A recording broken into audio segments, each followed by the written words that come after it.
Bismillahirrahmanirrahim. Assalamualaikum warahmatullahi wabarakatuh.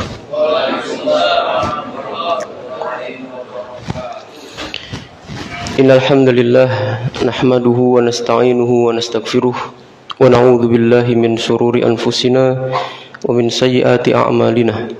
May yahdihillahu fala mudilla lahu wa may yudlilhu fala hadiyalah. Asyhadu an la ilaha illallah wahdahu la syarikalah. Wa asyhadu anna Muhammadan abduhu wa rasuluh. Allahumma salli wa sallim wa barik wa an'im ala nabiyyina Muhammad wa ala alihi wa ashabihi wa man tabi'ahum bi ihsanin ila yaumiddin. Subhanaka la ilma lana illa ma 'allamtana innaka antal alimul hakim wa tub 'alaina innaka antat tawwabur rahim. Allahumma ati nufusana taqwaha wa zakkiha anta khairu man zakkaha anta waliyuha wa maulaha. Allahumma alimna ma yanfa'una wanfa'na bima 'allamtana wa zidna ilma. Amma ba'du. Hadirin jamaah salat subuh yang dimuliakan Allah Subhanahu wa taala. Senantiasa kita selalu bersyukur kepada Allah Subhanahu wa taala di kesempatan yang penuh dengan kebaikan ya dan kemuliaan ini. Allah Subhanahu wa taala masih senantiasa memberikan kucuran nikmat dan rahmatnya, karunia, sehingga kita masih diberikan kesempatan oleh Allah menambah pundi-pundi kebaikan kita di pintu, salah satu pintu yang Allah Subhanahu wa taala sediakan ketika kita menuju ketakwaan kepada Allah Subhanahu wa taala, yaitu pintu menuntut ilmu. Ya, karenanya waktu pagi dan menuntut ilmu itu merupakan satu kesatuan yang hampir nggak bisa dipisahkan sama kaum muslimin, Pak. Kalau habis subuh itu salah satu agenda kaum muslimin, salah satu kegiatan kaum muslimin dari zaman sahabat Nabi SAW, para generasi tabi'in dan sebagainya, itu mereka punya agenda harian. Dan ketika disamakan itu mereka hampir sama. Ya, kalau habis subuh itu mesti selalu ada kegiatan, baik baca Al-Quran, belajar, menuntut ilmu, ya, ataupun duduk ya di masjid dan sebagainya. Ya, ketika kita hari ini jauh dari syariat Allah Subhanahu wa taala, maka kita bisa melihat itu dari pagi-paginya kaum muslimin itu. Pagi-pagi lagi ngapain gitu kita biasa, Pak? Habis subuh tuh lagi ngapain kita? Belum bangun biasanya. Ada yang belum bangun, ya, ada yang lagi mulai berangkat dan sebagainya. Ya, tentu lapisan masyarakat di kaum muslimin dulu pun juga berbeda, seperti yang sudah pernah kita bahas, bahwa ada seorang sahabat itu yang habis subuh itu langsung pergi ke pasar nih, Pak, buka tokonya, ya, langsung buka toko. Kenapa? Karena dia itu ingin menjalankan hadis Nabi SAW. Ya, Nabi SAW itu pernah bersabda, di dalam sabdanya itu Nabi berdoa. Nabi berdoa di waktu pagi yang mendoakan, Allahumma barik li ummati fi bukuriha. Ya Allah, berkahilah umatku di pagi harinya. Nah, karena Nabi SAW berdoa ini, maka seorang sahabat ini langsung pergi ke toko. Dia habis sholat subuh, selesai langsung pergi ke tokonya, langsung buka. Begitu buka dia bilang, ya Allah, Allahumma syahad. Ya Allah, saksikan bahwa aku ini ingin mendapatkan kedua keberkahan. Dari keberkahan waktu pagi dan dari keberkahan menjalani hadis Nabi SAW. Ya, tentu nggak semua sahabat itu ya di masjid semua. Ya, ada yang langsung pergi ke toko, langsung pergi dan sebagainya. Ya, makanya di antara kebiasaan kaum muslimin waktu pagi dulu itu, di antara sebagian besarnya itu mereka menuntut ilmu. Dan salah satu kebiasaan kaum muslimin di pagi harinya itu, ketika kaum muslimin satu dan yang lainnya itu saling bertemu dengan sahabat yang lain, Pak. Ini pernah dikisahkan. Terus dua sahabat mulia yang bernama Abu Bakar radhiyallahu anhu, Abu Bakar sama Hanzalah radhiyallahu anhuma. Dan kebiasaan kaum muslimin ketika mereka berpapasan, ya, bertemu dengan yang lainnya itu mereka saling bertegur sapa, saling ucap salam, dan sunnahnya itu bertanya tentang kabar, Pak. Ya, tapi bertanya tentang kabarnya itu bukan basa-basi, bukan kalimat yang kalau kemudian dikeluarkan pun kita tidak, ya, nih nggak ada efek apa-apa dalam hati kita. Bukan seperti itu. Tapi ini benar-benar kalimat pertanyaan, ya, yang memang dia itu ingin tahu tentang keadaan saudaranya. Ya, apa yang dirasakan saudaranya di pagi itu dan sebagainya. Memang benar-benar tahu, peduli itu kaum muslimin.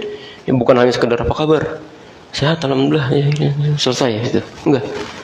Saya memang benar-benar ingin ditanya, antum sekarang lagi merasakan apa? Maka ketika Abu Bakar radhiyallahu anhu bertemu dengan Hanzalah, Abu Bakar bertanya kepada Hanzalah, "Kaifa asbahta ya Hanzalah?" Bagaimana kabarmu pagi ini wahai Hanzalah? Ya. Maka Hanzalah sebagai seorang sahabat mulia dia mengatakan, pagi ini aku merasakan seperti menjadi orang munafik. Berat sekali, Pak. Kita tahu sendiri bahwa maka begitu mendengar kalimat itu Abu Bakar tertegun, kaget gitu ya. Bayangkan orang menjadi orang munafik itu sebenarnya nggak sembarangan. Orang munafik Allah Subhanahu wa taala menyampaikan langsung innal munafiqina fid darkil asfali minan nar. Di tempatnya itu nanti di neraka itu lebih rendah dari orang kafir itu, Pak. Orang munafik itu. Lah ini orang sahabat kok ngomong seperti orang munafik gimana? Maka Abu Bakar kaget, gimana? Apa maksud antum nih? Kok ngomong jadi orang munafik? Baru Hanzalah menjelaskan. Ya aku merasa menjadi orang munafik.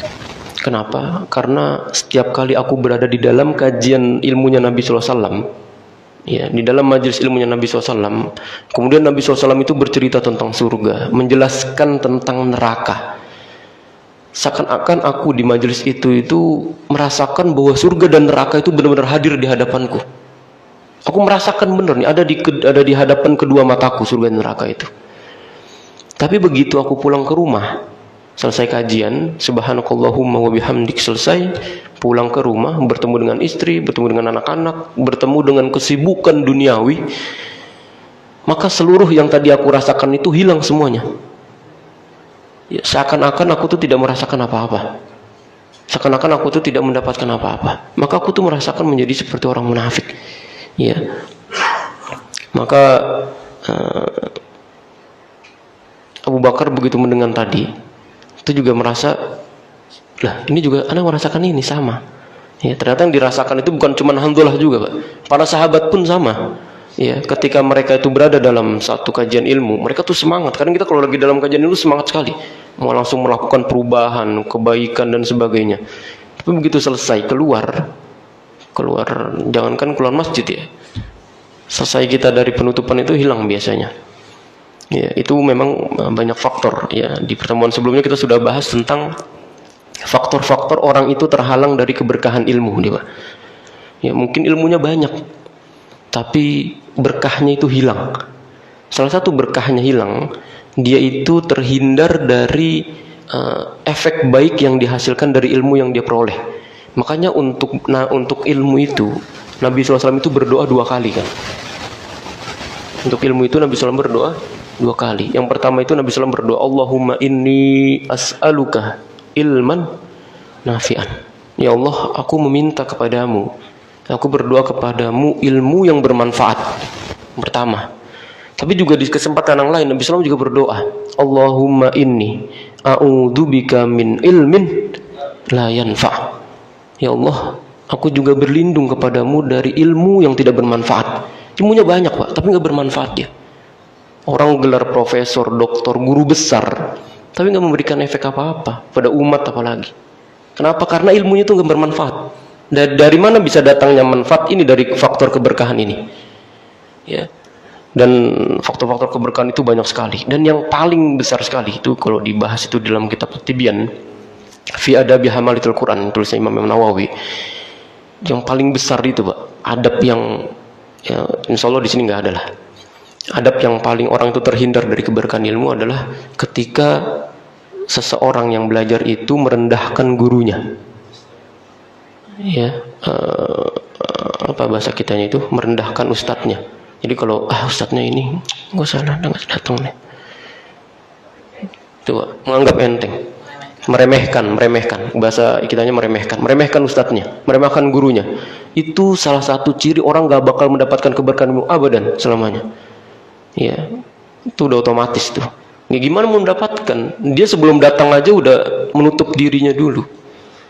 Ya, ditambah lagi dia kemudian merendahkan ahli ilmu, merendahkan orang lain dan sebagainya. Itu ciri orang yang nggak akan pernah mendapatkan keberkahan ilmu dia. Kalau nggak bertaubat itu ciri yang paling tingginya, paling besarnya. Ya, maka kembali lagi ya bahwa ketika Abu Bakar dan Hamzah tadi itu merasakan, ini ternyata emang benar-benar saya juga merasakan ini. Maka kemudian mereka berdua ini datang ke Nabi SAW, Pak.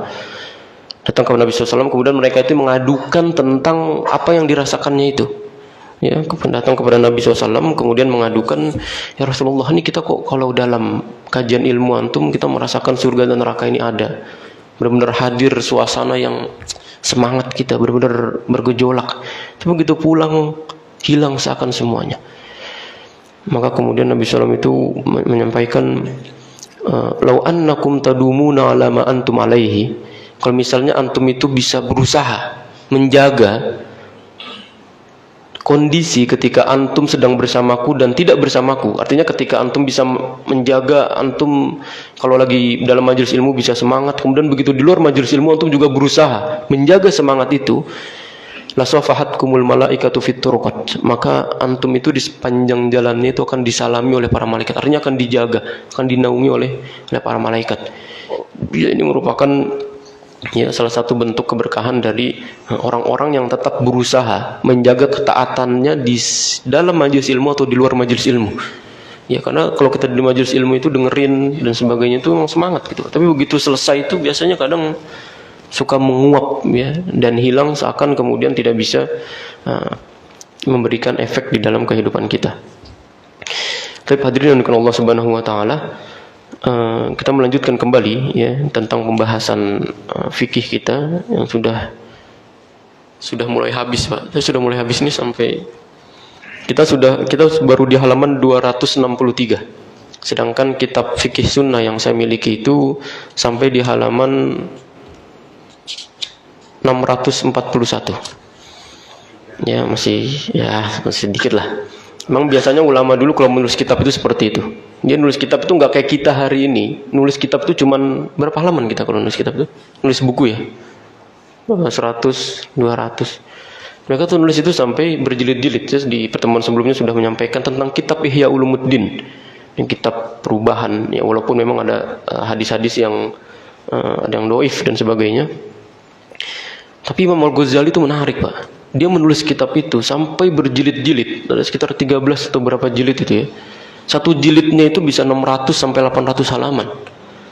Kemudian dikalikan 13 saja untuk tulis. Itu semua isinya ilmu semua itu. Imam Ibnu Qayyim dan sebagainya itu nulis kitabnya itu, subhanallah. Majmu' Fatawa Ibnu Taimiyah, yaitu sampai 23 jilid isinya itu fatwa yang kemudian bukan disunahkan, ya dianjurkan para penuntut ilmu itu bacanya sebelum tidur, yang membaca fatwa-fatwa. Tapi artinya dari kitab-kitab banyak itu kemudian ditulis oleh para ulama, ya, itu menunjukkan tentang keberkahan waktu dan keberkahan ilmu. Karenanya ketika kita hari ini disajikan tentang orang-orang yang bisa menghatamkan Al-Quran, ya satu hari itu bisa sampai 6, bisa sampai 10 kali. Mungkin nggak, Pak? Mungkin. Ya, mungkin itu ketika mereka itu mendapatkan keberkahan waktu. Ya, kita hari ini nggak ada contoh real role modelnya itu nggak ada, karena kemudian yang kita lihat itu orang-orang yang hampir waktunya itu dilakukan untuk kesia-siaan.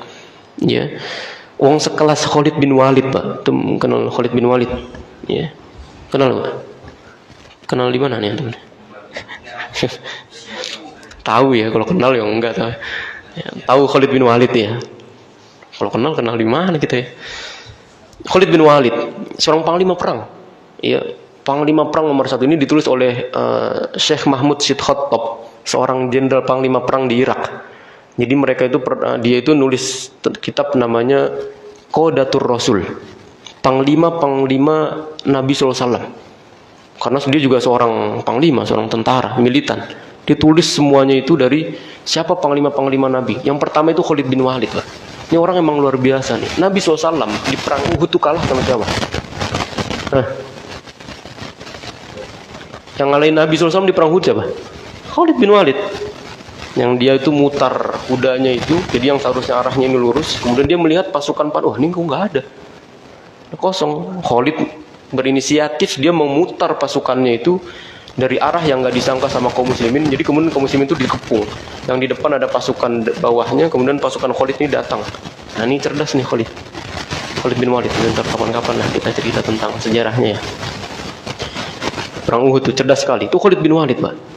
Nah, Khalid bin Walid ini seorang panglima yang disebutkan sama Jenderal Syekh Mahmud Syekh Khattab ini ya, sebagai panglima yang sepanjang hidupnya itu nggak pernah kalah dalam peperangan dia. Sepanjang hidupnya ketika terjun ke lapangan itu nggak pernah kalah dia. Dia kalau ada perang datang nggak pernah kalah. Ya. Khalid bin Walid ya. Dan Khalid bin Walid itu dia juga punya kekurangan, Pak.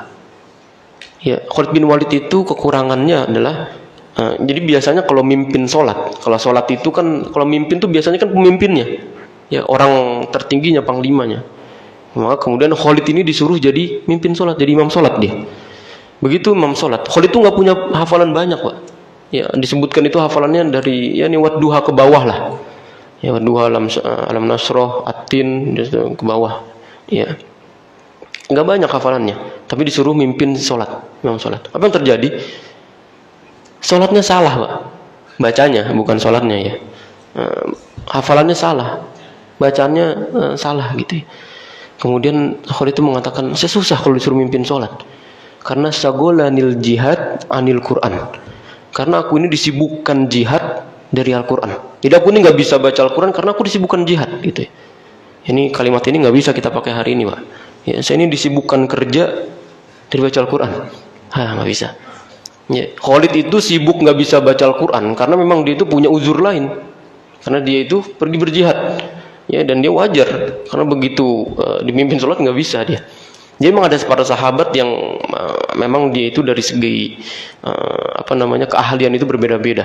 Ya, salah satu tadi Khalid itu ya. Dia memang kalau jihad itu luar biasa, tapi kalau kemudian dia disuruh untuk berhadapan dengan Al-Quran, bukan bidangnya Khalid. Ya, bukan bidangnya Khalid. Baik, maka di dalam bab jihad ini ya ini perlu disimak dan difahami baik-baik ya, agar kemudian kita ini nggak salah paham tentang makna jihad. Ya, secara umum jihad itu terbagi menjadi beberapa bagian. Yang pertama itu jihad itu nggak mesti tentang berkaitan sama peperangan, Pak. Itu memang makna jihad yang asli di dalam bahasa Arab. Tapi jihad itu disebutkan oleh Imam Dr. Wahbah Zuhaili, ya, ini salah seorang ulama dari Suriah, baru meninggal kemarin itu. Di dalam kitab Al-Mu'tamad, ya, beliau itu menuliskan tentang ya macam-macam jihad. Ada yang pertama itu al-jihadu fil ilmi wal islam fil lisan. Ya, yang pertama itu jihad dalam hal ilmu dan ucapan, lisan. Ya, karenanya ketika Nabi SAW pertama kali di Mekah, beliau itu kan nggak punya kekuatan untuk perang dan juga tidak ada panduan anjuran dari Allah Subhanahu Wa Taala untuk perang. Makanya Nabi SAW itu hanya menganjurkan untuk berjihad dengan ilmu dan lisan. Ya, berjihad dengan ilmu artinya ya kita tahu orang yang menuntut ilmu, orang yang pergi mencari ilmu itu seperti kalau meninggal dia, seperti orang yang mati syahid. Ya, pergi menuntut ilmu. Ini kita sekarang lagi menuntut ilmu. Ya, kalau nanti antum di jalan meninggal, gitu ya, mau gak, Pak? Jalan meninggal, gitu, itu mati syahid, insya Allah. Ya, karena kemudian berdasarkan hadis Nabi SAW, ya, siapa yang kita pergi mencari ilmu, maka dia fahuwa fisabilillah. Dia itu sedang jihad fisabilillah. Makanya jihad orang yang menuntut ilmu dan jihad dengan lisan itu juga merupakan termasuk menjadi bagian yang jihad. Ya. Dan itu juga dilakukan oleh Nabi SAW dan para sahabat di awal-awal mereka itu berdakwah di fase Mekah. Ya. Mereka berjihad dengan ilmu, yaitu ilmunya itu disampaikan kepada para sahabat dan orang-orang terdekat Nabi SAW. Ya.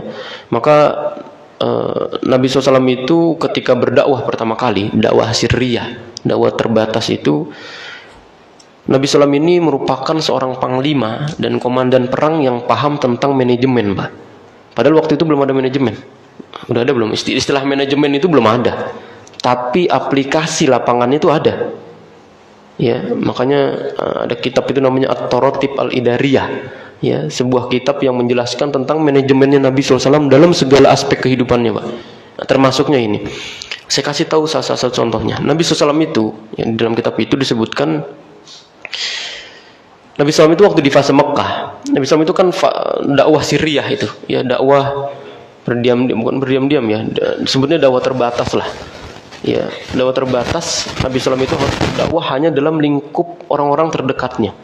Ya, ada 10 sahabat Nabi SAW yang langsung dijamin masuk surga karena pada waktu itu yang langsung beriman. Siapa aja itu, Pak?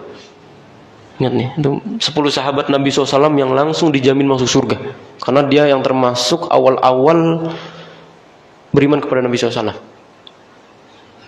Ada yang hafal? Ya.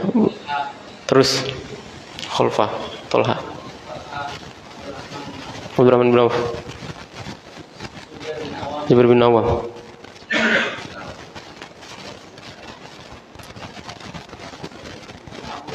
Abu Ubaidah bin Jarrah. Coba lagi, Pak. Ini nanti ada satu yang biasanya terlewat. Ini mantunya Umar bin Khattab. Ya. Ini 10 seorang sahabat Nabi SAW yang dia itu pertama kali langsung kemudian beriman kepada Nabi SAW. Dan Nabi SAW itu ketika berdakwah Syria itu, Nabi SAW itu membuat base camp. Ya, membuat ya ini tempat untuk kemudian mereka itu rapat bertemu dan sebagainya. Apa namanya? Nah, Arqam bin Abil Arqam. Rumahnya Arqam bin Abil Arqam. Nah, ini rumah. Lihat bagaimana cerdas manajemen Nabi SAW, Mbak. Ini rumah ditempatkan oleh Nabi SAW. Jadi kaum Quraisy itu punya namanya Darun Nadwah. Darun Nadwah itu ya ini majelis parlemennya orang-orang Quraisy. Jadi orang-orang Quraisy itu para pembesar, tokoh-tokoh masyarakat besarnya itu mereka kalau mau mengadakan sebuah kebijakan, dibuatnya ini di Darun Nadwah. Malah di sana. Ya seperti itulah yang di tempat kumpulnya orang-orang besarnya kaum Quraisy. Jadi tempatnya di sini. Pinternya manajemen Nabi SAW, cerdasnya Nabi SAW. Nabi SAW itu membuat, karena itu kan dakwah Syria, Pak, nggak ketahuan. Nabi SAW itu membuat tempat tadi, ya membuat tempat ngumpul, ya buat base campnya kaum muslimin itu ditaruh sama Nabi SAW di depannya Darun Nadwah. Bayangkan, Nabi SAW itu membuat base camp langsung di depan markas orang kafir. Lah itu kalau ketahuan udah bukan lagi dibongkar itu, Pak, bunuh-bunuhin semua. Tapi karena manajemen Nabi SAW itu cerdas dia, beliau itu sangat luar biasa ya Sallallahu Alaihi Wasallam. Karena saking cerdasnya itu beliau tuh membuat pola pikir yang tidak dibayangkan oleh musuhnya. Kalau musuhnya itu yakin, pasti Muhammad ini ngumpulnya di tempat jauh nih, pasti ngumpulnya jauh-jauh dari sini, nggak mungkin, ngapain dia jauh-jauh, berani banget gitu ya. Tapi ternyata Nabi SAW itu menabrak seluruh pola pikir itu ya, kerangka berpikirnya itu kemudian diterjang. Kemudian Nabi SAW itu membuat Darul Arqam bin Abil Arqam di depan majelis parlemennya orang-orang Quraisy. Yang menariknya, Pak, yang di dalam kitab itu disebutkan saking cerdasnya Nabi itu, ilmu manajemennya itu luar biasa, lidariyahnya itu sampai Nabi SAW hijrah, orang-orang kafir Quraisy itu nggak tahu tentang keberadaan Darul Arqam bin Abil Arqam, tentang ilmu menjaga rahasia itu, Pak. Ya, karena nanti di pembahasan jihad itu ada tentang bagaimana kita itu nggak boleh ngasih tahu tentang ini. Dulu Nabi SAW itu ketika mau pergi berjihad, Nabi SAW itu nggak pernah ngasih tahu mau jihad kemana. Ya, jadi tiba-tiba kita insya Allah datang, kita insya Allah hari ini ada jihad, ngumpul ada jihad. Jadi yang dikasih tahu cuma panglima tertingginya doang. Ini orang-orang tentara biasanya mah enggak. Ya, kenapa? Itu salah satu strategi kaum muslimin. Ketika nanti ada yang dikasih tahu semua nih, nyebar viral lah, kalau bahasa kita hari ini viral, kita mau ngumpul di sini, kedengeran bocor ke tentara musuh, hilang.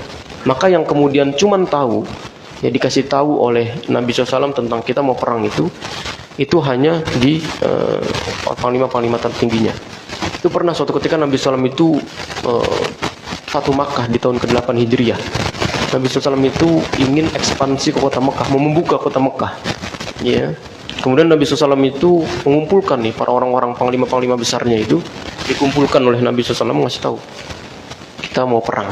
Dan mereka itu pahamnya kita mau buka Mekah, karena memang jalan yang dituju itu memang mengarah Mekah. Ya, mohon maaf, jalan yang dituju itu ada satu tempat, ya, apa ya namanya, saya lupa ya. Dia memang berdekatan dengan kota Mekah. Jadi mereka itu para sahabat itu tahu kita tuh mau menyerang kota ini. karena berdekatan dengan Mekah dan sudah disiapkan. Kemudian besoknya Nabi SAW itu berangkat. Memang ngarahnya itu ke situ, Pak. Tapi begitu sampai di pintu gerbangnya ini, Nabi SAW itu langsung berbelok ke kota Mekah. Ya, langsung menyerang, ya namanya itu disebut dengan Fathu Makkah. Itu langsung secara tiba-tiba yang kemudian tidak disangka-sangka oleh pasukan Mekah. Kenapa? Karena Nabi SAW itu tadi menjalankan manajemen idariyahnya itu, yaitu digabungkan dengan strategi perang dan sebagainya.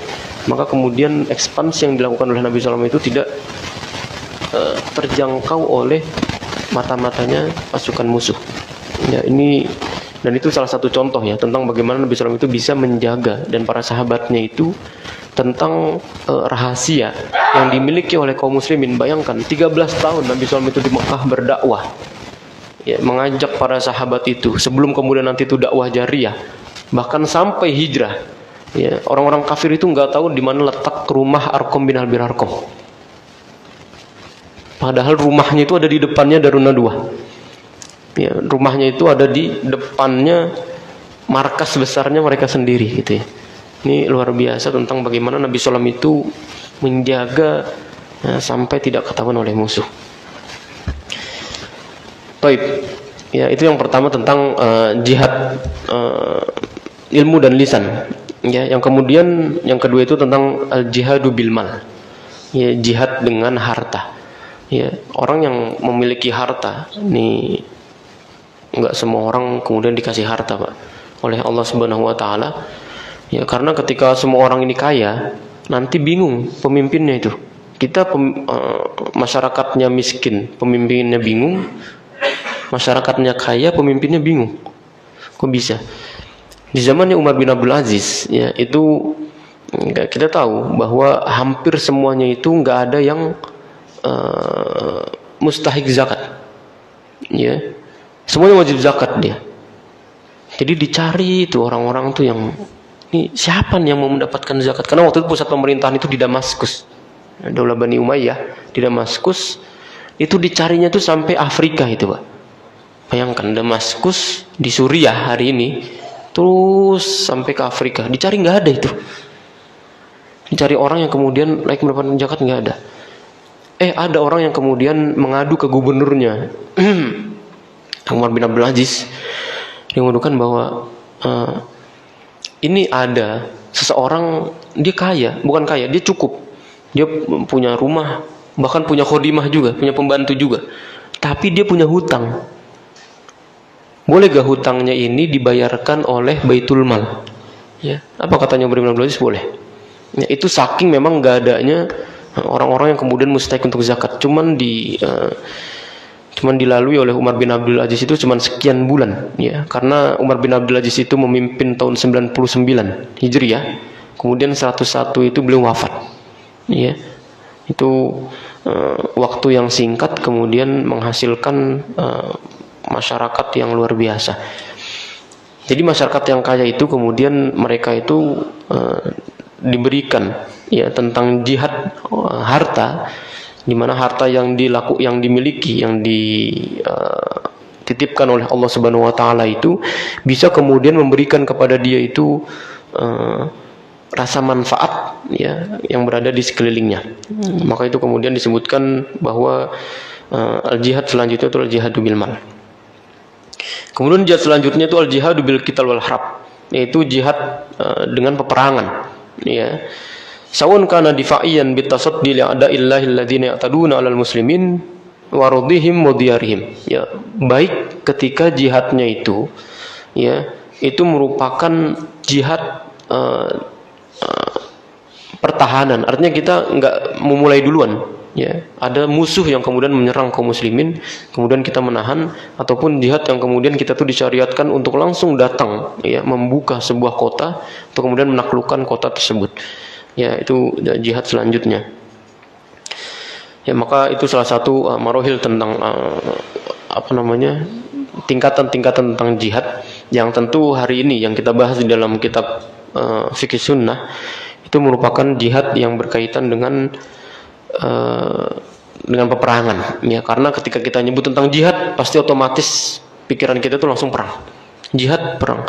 Nah, ketika hari ini, ya, kita kaum muslimin jangankan kita belajar tentang jihad, Pak. Ada kalimat jihad hari ini itu sudah konotif itu sudah negatif gitu ya.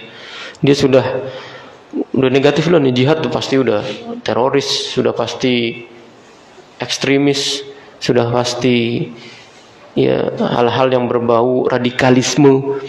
Ya, itu karena perspektif kita sebagai kaum muslimin tentang jihad itu salah. Apa yang terjadi? Jadi kaum muslimin itu kemudian antipati, Pak, terhadap jihad.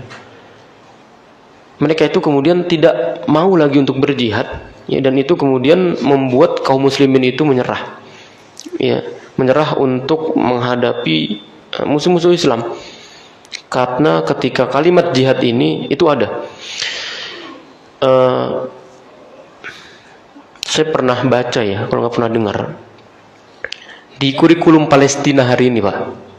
Ya, jadi ketika Menteri Pendidikan Palestina itu ingin membuat kurikulum pendidikan mereka itu menulis kurikulumnya itu. Tapi begitu jadi kurikulum ini yang sudah jadi ini, mereka tuh harus menyerahkan itu kepada Israel. Hari ini nih, Palestina hari ini harus menyerahkan ke Israel untuk diapain? Untuk dicek ya, dilihat gitu ya. Ya, dievaluasi. Ya, dilihat gitu ya. Kemudian sudah jadi nih kurikulumnya, dibuat oleh Menteri Pendidikan Palestina, diserahkan ke Israel. Semuanya dibuka, kemudian selesai, dibalikin lagi ke Palestinanya. Begitu dilihat, apa yang hilang? Enggak ada yang hilang. Hampir semua itu sama. Ternyata kalau diperhatikan lebih jeli, Pak, itu ada yang hilang. Ada yang dihapus oleh Israel. Yang dihapus oleh Israel satu kalimat jihad. Itu nggak ada di dalam kurikulumnya kaum muslimin di Palestina. Ya, jadi mereka tuh hilang tentang jihad. Mereka nggak tahu. Kalimat jihadnya itu semua dihapus, diganti atau dihapus atau dihilangkan. Bayangkan ketika kalimat itu sudah hilang, maka kemudian mereka itu nggak punya panduan. Gimana panduan? Kurikulumnya dari anak-anaknya itu nggak, kemudian mereka itu nggak paham tentang syariat jihad, apa yang harus dilakukan oleh jihad dan sebagainya. Ya, maka ini merupakan pembahasan yang ya, memang kita itu prakteknya ya belum lah gitu ya. Tapi sudah persiapan gitu ya, sehingga ketika nanti datang secara tiba-tiba ya, yang mengharuskan kita itu memang harus berjihad ya, dalam tanda kutip itu memang kita sudah mengerti tentang apa yang harus dilakukan, hukumnya seperti apa ya. Maka insya Allah kita akan melanjutkan ya. Dan jihad itu pertama kali disyariatkan oleh Allah Subhanahu wa taala itu di tahun ke-6 ya, atau di tahun kedua Hijriah ya, ketika Allah Subhanahu wa taala itu berfirman tentang ayat untuk perizinan kaum muslimin dalam melakukan jihad. Ketika Allah Subhanahu wa taala menyampaikan udzina lil ladzina yuqataluna bi annahum dzulimu wa innallaha ala nasrihim laqadir. Allah Subhanahu wa taala itu telah mengizinkan kepada kalian, kepada kaum muslimin, untuk berjihad bi annahum dzulimu ya, karena kalian itu sudah benar-benar dizolimi yang luar biasa. Jadi ketika kaum muslimin dulu di Mekah itu dizolimi ya, kemudian mendapatkan penindasan dan sebagainya, memang biasa aja, Pak. Karena bentuk kezolimannya itu belum terlalu parah lah. Tapi ketika orang-orang kafir Quraisy itu sudah benar-benar kelewat batas dalam menzolimi kaum muslimin, maka baru Allah Subhanahu wa taala itu memberikan izin kepada kaum muslimin itu untuk melakukan jihad. Ya, karena sebelum itu jihad Nabi SAW itu cuma tadi jihad ilmu, jihad lisan, hanya tadi tentang memberikan ilmu kepada kaum muslimin tentang sabar, ya, seperti Ammar bin Yasir itu, ya, keluarganya Ammar, ya, yang kemudian jihad pertamanya, wanita pertama yang jihad, wanita pertama yang mati syahid, ya, Sumayyah, ya, itu yang kemudian cuman dikasih oleh Nabi SAW itu sabar, ya. Kita jangan lakukan ini, jangan lakukan ini dan sebagainya. Tapi begitu perlakuan itu sudah semakin menjadi-jadi, maka Allah Subhanahu wa taala menyampaikan udzina lil ladzina yuqataluna bi annahum dzulimu wa innallaha la nasrihim laqadir. Karena sungguhnya Allah Subhanahu wa taala itu maha kuasa untuk menolong mereka yang dizalimi. Alladzina ukhriju min diyarihim bighairi haqqin illa ay yaqulu rabbuna Allah. ya. Itu siapa yang dizalimi? Itu orang-orang yang kemudian diusir dari rumah mereka, ya. Bighairi haqqin, tanpa alasan yang jelas, illa an yaqulu rabbuna Allah. Cuman karena mereka itu mengatakan bahwa Tuhan saya itu adalah Allah. Walau ladaf'ullahin nasi ba'dhum bi ba'dil huddimat sawami'u wa biya'un wa shalawatun wa masajidu dzikra fi hasmullahi katsira. Ya. Dan kalaulah ya seandainya Allah tidak menjaga ya kebrutalan mereka, keganasan mereka, maka niscaya lahuddimat sawami'u, maka niscaya biara-biara, wa biya'un wa sholawatun, itu tempat-tempat untuk ibadah, wa masajid, dan masjid-masjid Allah Subhanahu wa taala, tempat untuk yudhkaru fi hasmullahi katsira, tempat untuk mengagungkan Allah Subhanahu wa taala, itu akan dihancurkan oleh mereka. Ya, karena ya gimana? Kaum muslimin udah dizalimi tapi diam aja. Ya, maka bentuk ya kezaliman ya, itu ketika kita itu diam melihat sebuah kemungkaran. Ya. Dan sebuah kemungkaran itu kan Nabi SAW itu sudah memberikan tahapannya, Pak. Kalau kemudian kita tuh tidak bisa mengubah itu dengan tangan kita, maka kita mengubahnya itu pakai ucapan, pakai lisan. Kalau nggak bisa pakai lisan juga, itu pakai hati, itu udah paling bawah. Ya, wa adhaful iman, dan itu merupakan bentuk iman yang paling lemah. Ya, ketika kita tuh tidak bisa membuat apa, cuma bisa ngedoain doang.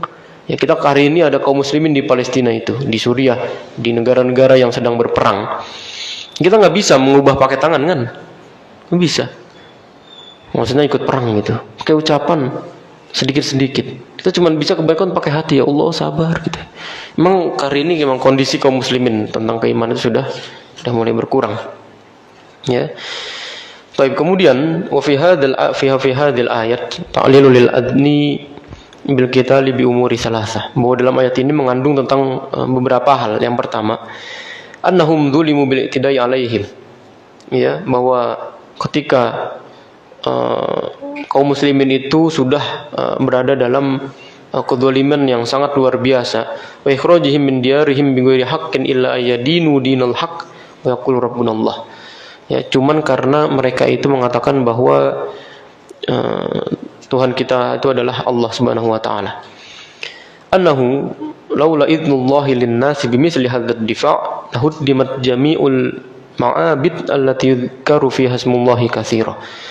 Dan sungguhnya ayat ini mengatakan bahwa kalau bukan karena izin dari Allah Subhanahu wa taala bagi kaum muslimin untuk berjihad, maka niscaya akan hancur, akan runtuh seluruh tempat-tempat peribadahan, masjid, ya, tempat untuk kemudian mengagungkan nama Allah Subhanahu wa taala.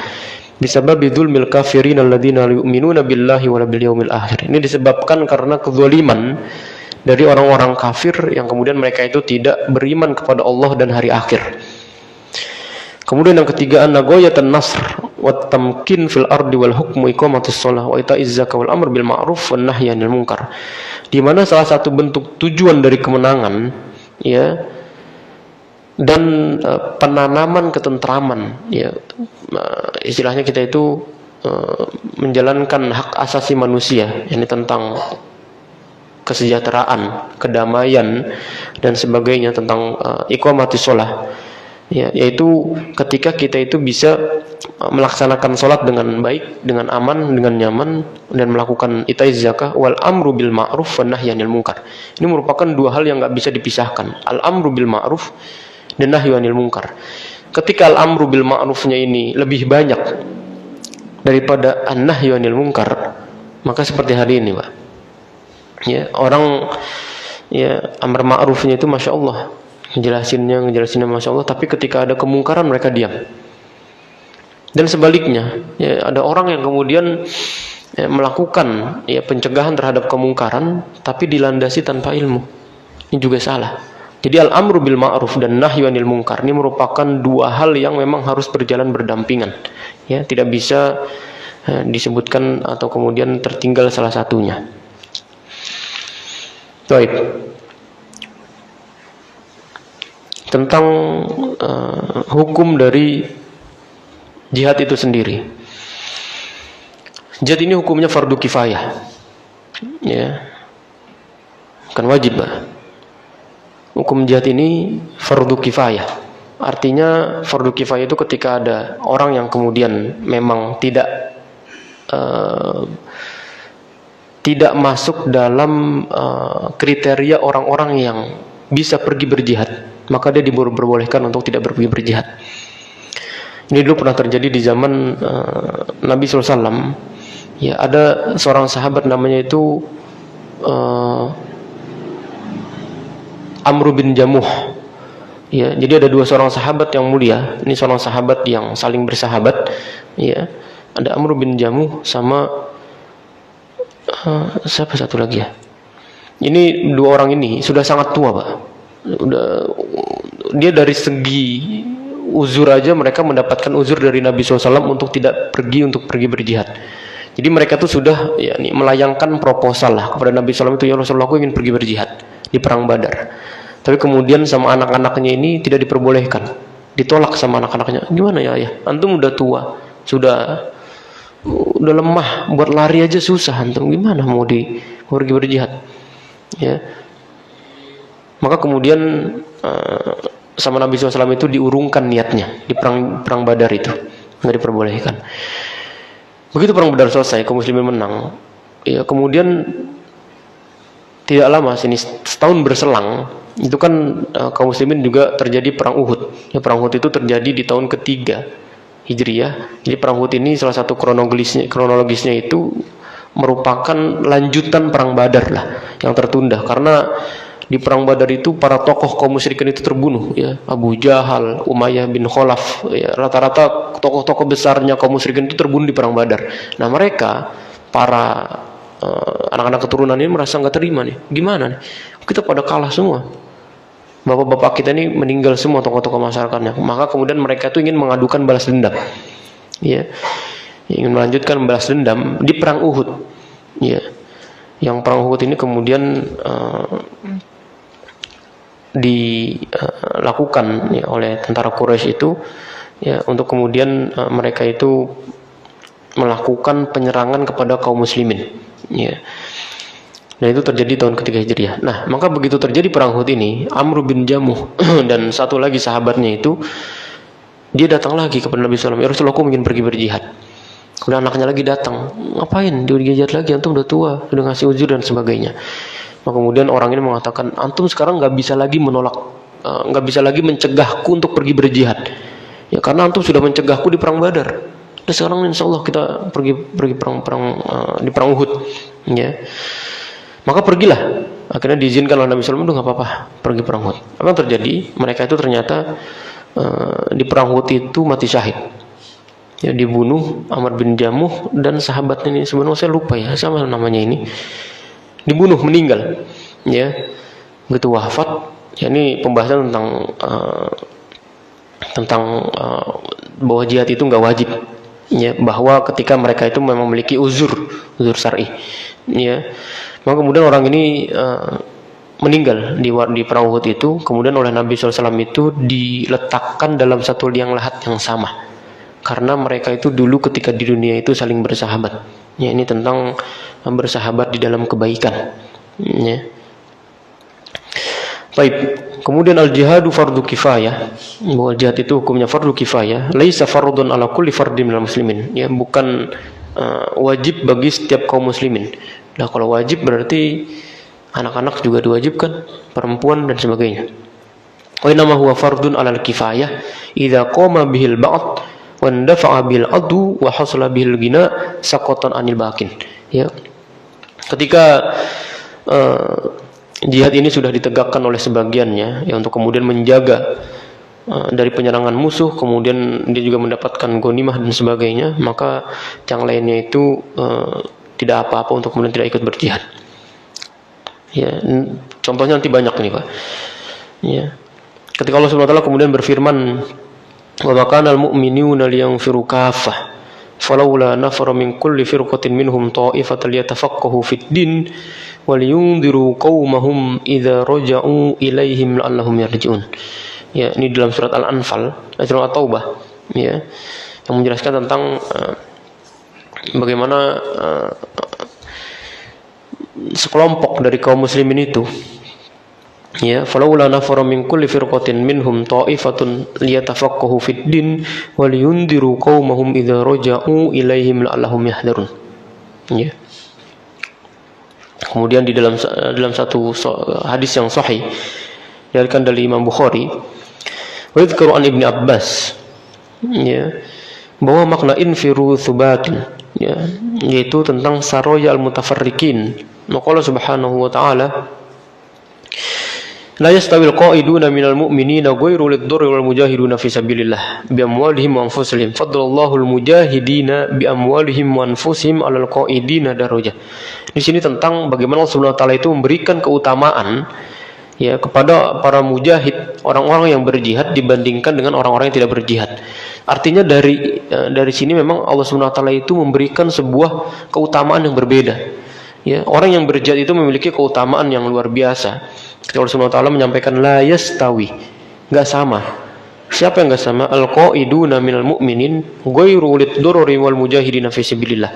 Orang yang enggak ikut berperang, ya, tanpa ada ghairu lid-durr, ya, tanpa ada udzur, ya, wal mujahiduna fi sabilillah, dan juga mujahid yang perang di jalan Allah bi amwalihim wa anfusihim, faddalallah, Allah Subhanahu wa taala memberikan keutamaan kepada mujahidina bi amwalihim wa anfusihim al qaidina darajah, kepada orang yang berjihad dengan harta dan jiwanya, alal qaidina darajah. Ini ayat banyak menjelaskan tentang seorang sahabat Utsman bin Affan.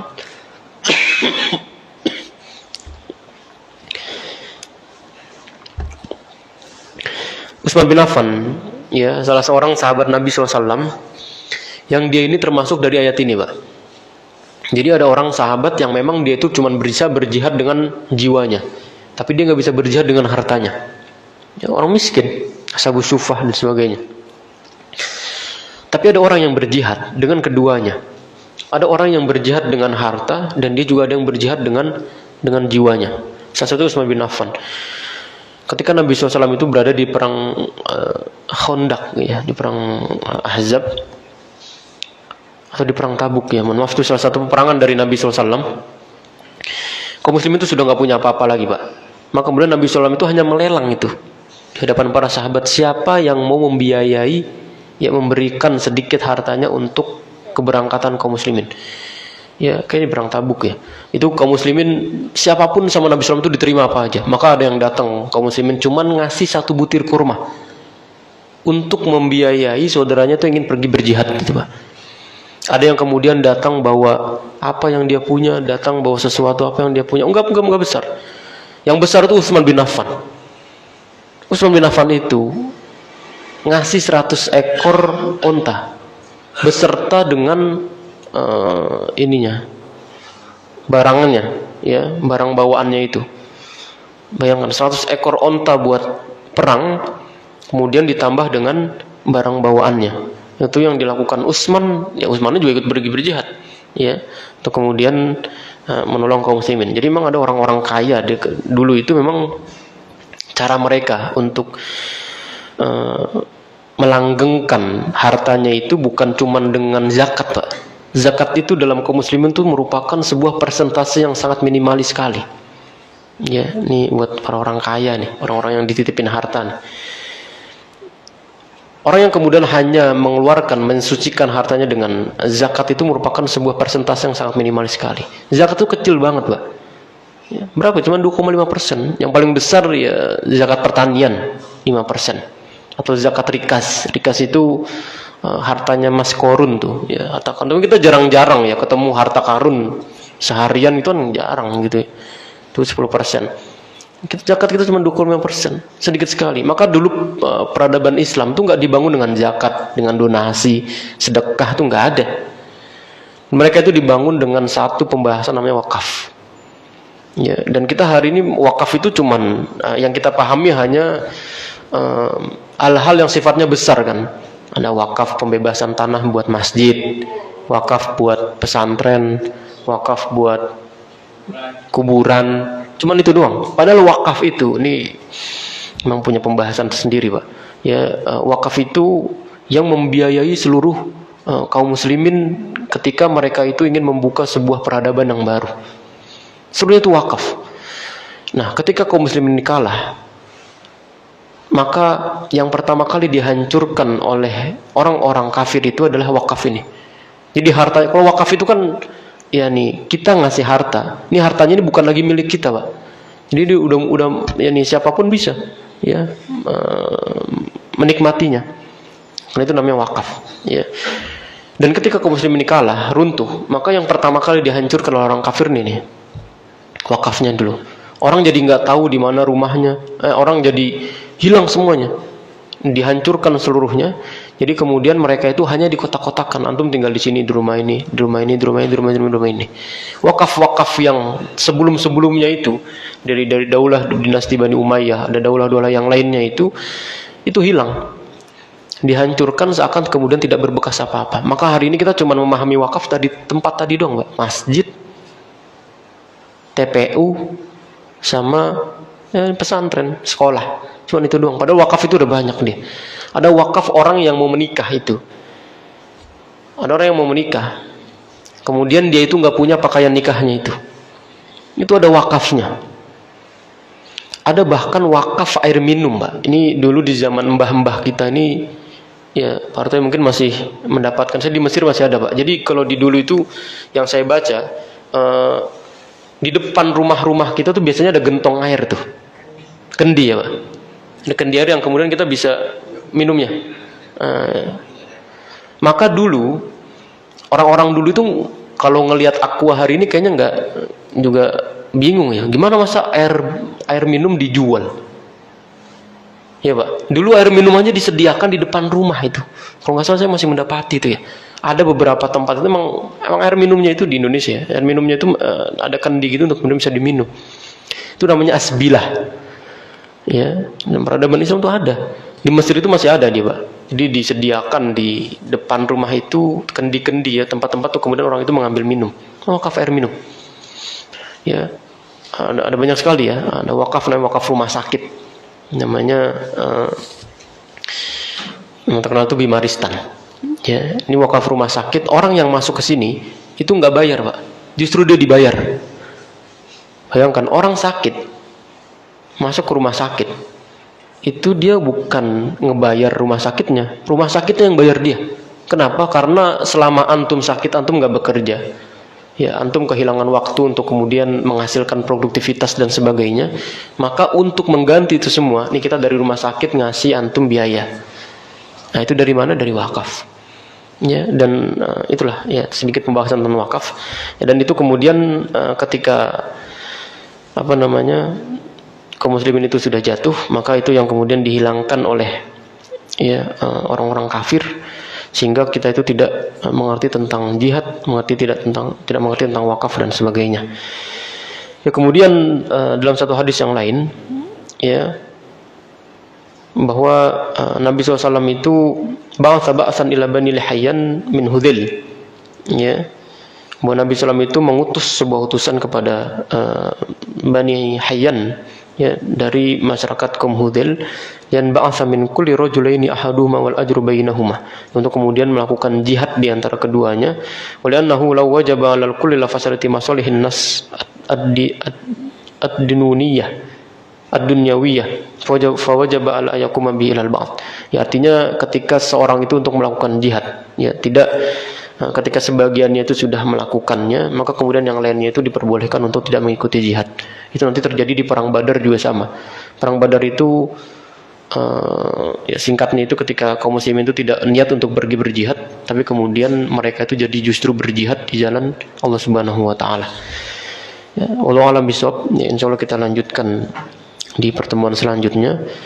Aku qouli hadza wa astaghfirullah li wa lakum. Subhanakallahumma wa bihamdika asyhadu an la ilaha illa anta astaghfiruka wa atubu ilaik. Assalamualaikum warahmatullahi wabarakatuh.